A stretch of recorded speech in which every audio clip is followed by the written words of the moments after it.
الحمد لله نحمده ونصلي على رسوله الكريم اما بعد فاعوذ بالله من الشيطان الرجيم بسم الله الرحمن الرحيم والذين آمنوا اشد حبا لله وقال النبي صلى الله عليه وسلم اللهم اجعل حبك احب الاشياء الي واجعل خوفك اخوف الاشياء الي وقطع عني حاجات الدنيا بالشوق إلى لقائك وإذا أقررت أعين أهل الدنيا من دنياهم فأقرر عيني من عبادتك وقال النبي صلى الله عليه وسلم اللهم اجعل حبك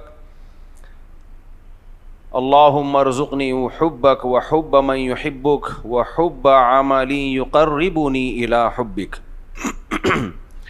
قرآن مجید کی آیت اور نبی صلی اللہ علیہ وسلم کی احادیث پڑھی ہیں. اللہ تعالیٰ سے دعا ہے اللہ تعالیٰ صحیح طرح سے بات کہنے کی، ہم سب کو سننے کی، سمجھنے کی، اور پھر اللہ ہم سب کو عمل کی توفیق عطا فرمائے. جتنے بھی اعمال ہیں، یہ شریعت، جتنی بھی آسمانی شریعتیں ہیں، جتنے بھی پیغمبر اللہ نے دنیا میں بھیجے، ان سب کا مقصد ایک ہی ہے، انسان کو انسان بنانا. علماء کی جتنی محنتیں ہیں وہ سب اسی کے لیے ہیں کہ انسان انسان بن جائے. پیغمبر کی جتنی محنتیں ہیں وہ سب اسی پہ کہ انسان انسان بن جائے.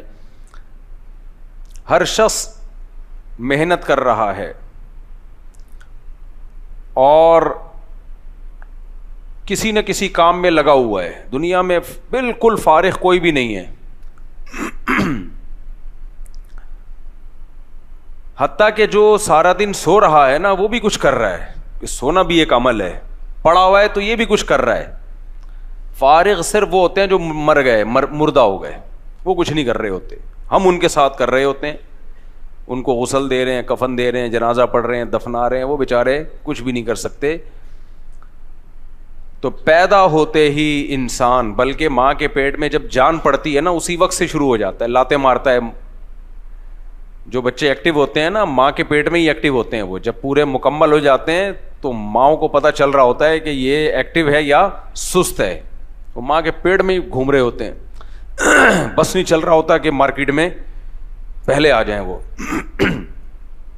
ان کی جینز میں ایکٹیونیس شامل ہوتی ہے. جو سست بچے ہوتے ہیں بچپن سے ہی سست ہوتے ہیں. تو ایک بچے کو آپ یہاں بٹھائیں بیٹھا رہے گا یہاں پہ، لیکن کچھ ایسے ایکٹیو ہوتے ہیں ایک سیکنڈ کے لیے نہیں بیٹھتے، وہ پھتکتے رہیں گے ادھر سے ادھر، ادھر سے ادھر، باتیں بہت کریں گے، پھینکتے رہیں گے لمبی لمبی. یہ ذہین بچے ہوتے ہیں، ماں باپ سے سنبھلتے نہیں ہیں. تو یہ چیزیں انسان کی جینز میں شامل ہیں. لیکن جو سست بھی ہیں وہ بھی کچھ نہ کچھ ہلتے ہیں. ایسا نہیں ہے کہ پڑے ہی رہیں. وہ جب سے انسان ہوش و حواس سنبھالتا ہے اسی وقت سے کچھ نہ کچھ عمل کرنا شروع کر دیتا ہے. اچھا، یہ عمل کرتا ہے اپنے اختیار سے، سوچتا ہے کہ کیا کروں، اور کبھی ادھر کو جائے گا کبھی ادھر کو جائے گا. اس کو بچپن سے تربیت کی ضرورت ہوتی ہے. ماں باپ بتاتے ہیں یہ کرو یہ مت کرو. ایسا ہوتا ہے کہ نہیں ہوتا؟ سب چیزیں سکھائی جاتی ہیں والدین کی طرف سے. تو اس لیے چونکہ یہ اپنے اختیار سے، اور ذہین بہت ہے، گائیڈنس کی ضرورت ان لوگوں کو زیادہ ہوتی ہے جن کا دماغ بہت تیز ہو، کیونکہ وہ تیز دماغ سے برباد بھی کر سکتے ہیں اور آباد بھی کر سکتے ہیں. بیل کی کیا تربیت ہو، گدھے کی کیا تربیت ہو، اس کو کیا پتا بم کیسے بنایا جاتا ہے اور کیسے لوگوں کو بچایا جاتا ہے اور کیسے لوگوں کو مروایا جاتا ہے. نہ وہ ظلم کرنا جانتا ہے نہ وہ عدل کرنا جانتا ہے. اس لیے گدھے کی تربیت نہیں ہوتی. جیسے جیسے ذہانت بڑھتی جائے گی اس کی ٹریننگ اسی حساب سے سخت ہوتی چلی جائے گی. کتے کو ٹرین کیا جاتا ہے کیونکہ وہ گدھے کی نسبت ذہین. آپ لوگ میرے ساتھ بولتے رہے یار، ابھی تو روزہ ختم ہو گیا، ابھی تو کھا کے آئے ہوئے ہو، رمضان ختم ہو گیا بھائی. رمضان کے بعد نا ایک دم سے نا پھوڑنا پھاڑنا شروع کر دیا کریں. جو بھوکا رہنے کی عادت پڑی ہے اس کو مینٹین رکھیں. دنیا میں بھوکا رہنے سے زیادہ صحت کا کوئی ذریعہ نہیں ہے، ذہن میں رکھنا.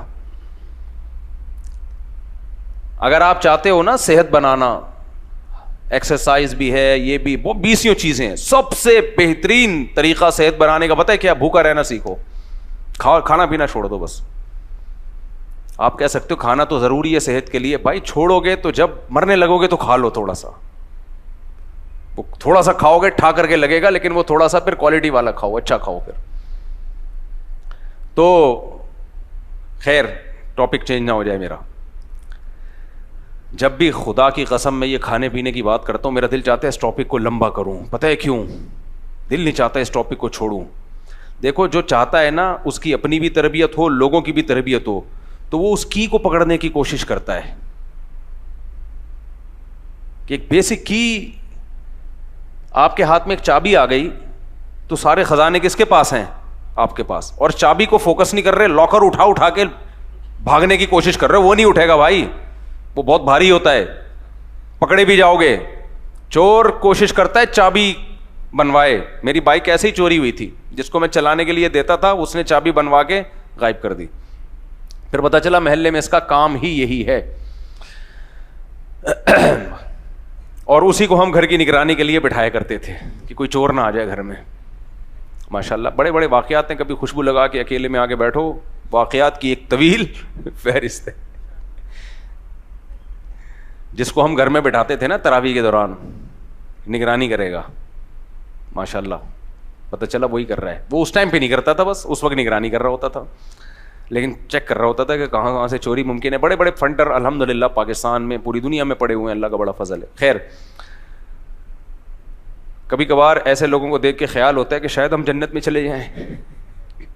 کیا خیال ہے بھائی؟ شاید ہم کہاں چلے ہیں, کہ اتنے اللہ نے اس سے تو بچایا ہوا ہے کہ یار آستین کے سانپ تو نہ بنو نا, جو آپ پہ ٹرسٹ کر رہا ہے اسی کو دغا دینا شروع کر دو. خیر ٹاپک سے نہ ہٹ جاؤں میں. تو جتنا جیسے جیسے ذہانت بڑھتی چلی جائے گی, تربیت کا معیار اتنا ہی بڑھتا. گدھے کو تربیت کی بالکل ضرورت نہیں ہے.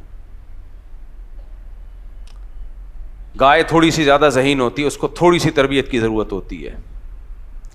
کتا بہت ذہین جانور ہے, اس کو باقاعدہ سدھایا جاتا ہے, ادھر بھونکنا ہے ادھر نہیں بھونکنا, یہ سسرال ہے یہاں استغفر اللہ, یعنی سسرال پہ نہیں بھونکنا. غلطی سے زبان سے نا اٹک جاتے ہیں الفاظ, غلط نکل آتے ہیں بعض دفعہ, تو میں کہنے والا تھا کہ بھونکنا ہے لیکن وہ غلط ہو جاتا ہے, نہیں بھونکنا. تو سدھایا جاتا ہے کتوں کو, ہیروئن کی خوشبو دیکھ کے بھونکنا ہے, بدبو ہوتی ہے, سوری خوشبو نہیں, جو چرس ہے ہیروئن ہے کہیں نظر آئے تو بھونکنا ہے اس پہ. اور پھر بھونکنا بھی سکھایا جاتا ہے اس کو, یہ بھی کہ کاٹنا کس کو ہے اور کس پر صرف بھونکنا ہے, یہ بھی سکھایا جاتا ہے. کیونکہ جانور کیا ہے, کتا انسان سے زیادہ نہیں لیکن ویسے ایک ذہین جانور ہے. اس کو تربیت کے بغیر آپ رکھ لیں تو بھائی وہی گلے پڑ سکتا ہے کل آپ کے. تو آپ بتاؤ, انسان کی ذہانت تو کتا ہو, بلی ہو, بکری ہو, بکریاں بھی ذہین ہوتی ہیں. میں نے خود دیکھا, ایک صاحب نے بکری پالی بھی, کنڈی لگا کے بند کرتے تھے, بکری آ کے سینگ سے کنڈی کھول دی, پتلی گلی سے نکل لیتی باہر. میں نے پہلی دفعہ یہ منظر دیکھا, میں نے کہا بڑے بھائی تو بکری بھی ہلکی چیز نہیں ہے. اور اس سے پتہ چلتا ہے بکری کا دودھ بھی ہلکی چیز نہیں ہے. جیسے ایکٹیو بکری ہوتی ہے, بکری کا دودھ پینے والا بھی ایسا ہی ایکٹیو ہوتا ہے. اور بھینس جیسی سست ہے تو اس کا دودھ پینے والا بھی بھینس جیسا بن چکے ہیں, جاتا نہیں, ہم سب بن چکے ہیں. لیکن بہرحال بار بار میں جملہ معترضہ بیچ میں ڈالتا ہوں, یہ بازار کا کھلا دودھ یہ بہرحال اس پیکنگ کے دودھ سے بہتر ہے. یہ جراثیم والا پی لیا کرو بوائل کر کے, یہ اس پیکنگ کے دودھ سے جس میں جراثیم بھی لفٹ نہیں کراتے اس سے بہرحال کیا یہ بہتر ہے. خیر, تو گائے کو کنٹرول کرنا تھوڑا زیادہ مشکل ہوتا ہے, بھینس کو کنٹرول کرنا آسان کیونکہ سست ہے. گائے تھوڑی سی چست ہے. بکری کو پالنا بہت مشکل کام ہے, میں نے پالی ہوئی ہے, مجھے پتا ہے. مشہور ہے جسے کوئی غم نہ ہو وہ بکری پال لے. جسے دنیا جو کنوارے چھڑے چھاٹ لوگ ہیں نا, کوئی غم نہیں ہے, وہ بکری پال کے دیکھیں, ایسا تنگ کرتی ہے, اتنا تنگ کرتی ہے, ہر وقت کھاتی رہے گی اور مینگنیاں بنا کے نکالتی رہے گی, کیونکہ ذہین جانور ہے. تو اس کو پالنا تھوڑا اور زیادہ مشکل. سمجھ میں آ رہی ہے بات؟ میں آہستہ آہستہ انسان کی طرف آ رہا ہوں, آہستہ آہستہ. جتنا ذہین ہوگا اس کو کنٹرول کرنا، اس کی ٹریننگ کرنا اتنا زیادہ مشکل. اسی وجہ سے ذہین بچوں کو پالنا مشکل ہے، بے وقوف بچوں کو پالنا آسان. تو اب کیا ہے، انسان تو میرے بھائی اشرف المخلوقات ہے. انسان کو فضیلت ہی اس دماغ کی بیس پہ ہے. اس کو جو اللہ نے کھوپڑی عطا کی ہے وہ کھوپڑی کسی مخلوق کو عطا نہیں کی. وعلم آدم الاسماء كلها ثم عرضهم على الملائكة فقال انبئوني باسماء هؤلاء ان كنتم صادقين. جب انسان کو بنایا جا رہا تھا شیطان نے بھی اعتراض کیا اور فرشتوں کو بھی اشکال ہوا کہ یہ جس مادے سے بنایا جا رہا ہے، مٹی اور پانی کے ملاپ سے بنایا جا رہا ہے، اور اس میں خواہشات کا ایک طوفان ہے. یہ خواہشات پوری کرنے کے لیے لوگوں کو مارے گا، پیٹے گا، بم بنائے گا، لڑے گا.